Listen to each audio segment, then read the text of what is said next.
All right, hello everyone. Coach Justus back at you again, along with Coach Carrie. She'll be helping us out today as we discuss the kettlebell swing.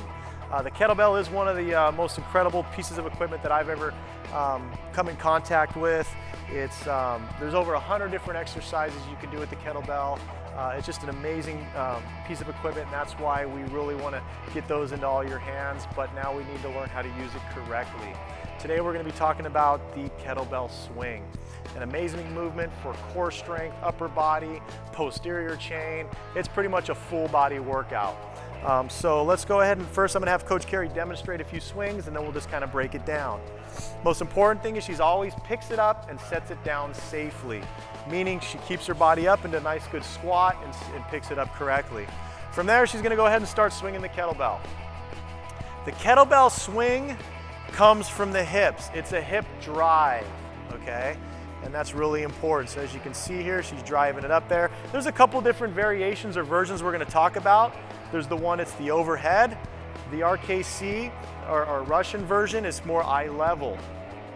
Okay, so go ahead and take a break and watch how she safely sets it down.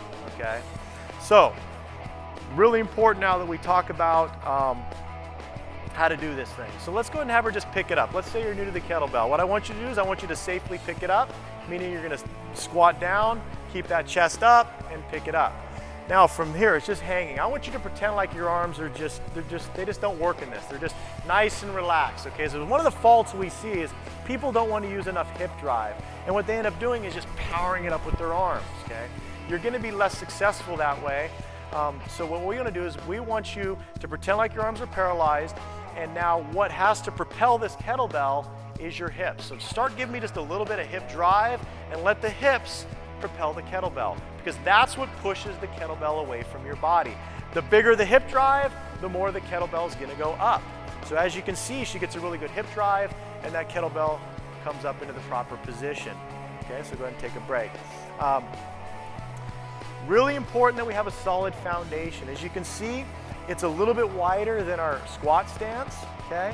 But we still want to make sure that our weight is in our heels.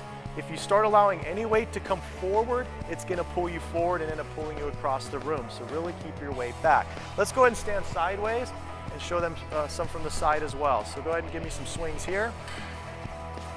Also notice her knees are tracking right out over her toes. She's not letting her knees drop in. She's keeping a solid foundation, and she's driving it in. One other thing I want you to pay attention to here is the kettlebell is staying pretty much above her knee. She's not dropping way down here. As she comes down, she is tucking it in. Okay, go ahead and take a break. I don't want to wear her out over here.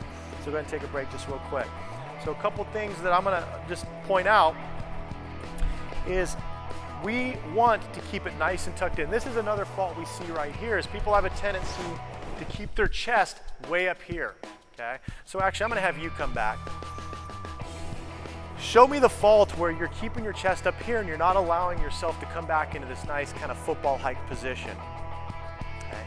We see this a lot, okay?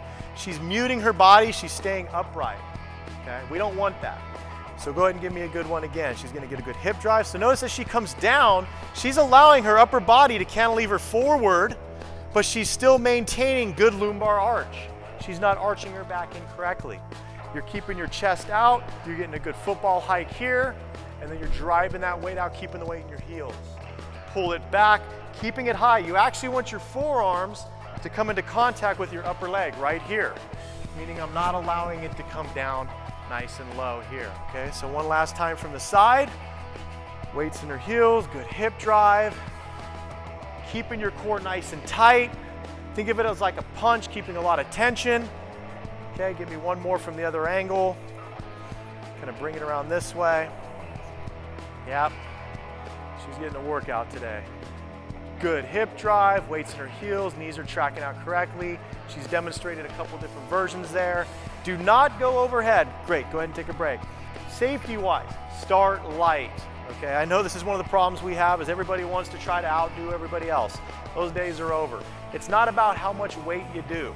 It's about how good you move. It's the quality of the movement that we're looking for here, okay? So to get quality, make sure you select a lighter kettlebell initially, get really good, and only allow yourself to go up in weight when the form is good. That's very important. We do not want to get injured. We're doing this to get healthy, not get injured. Very important. So start light, really pay attention to the movement. As you get better, then you can go ahead and progress in weight. So once again, Russian kettlebell swing. Awesome, amazing stuff. Have fun with it. Once again, for Coach Carrie, Coach Justus, we'll be talking to you soon.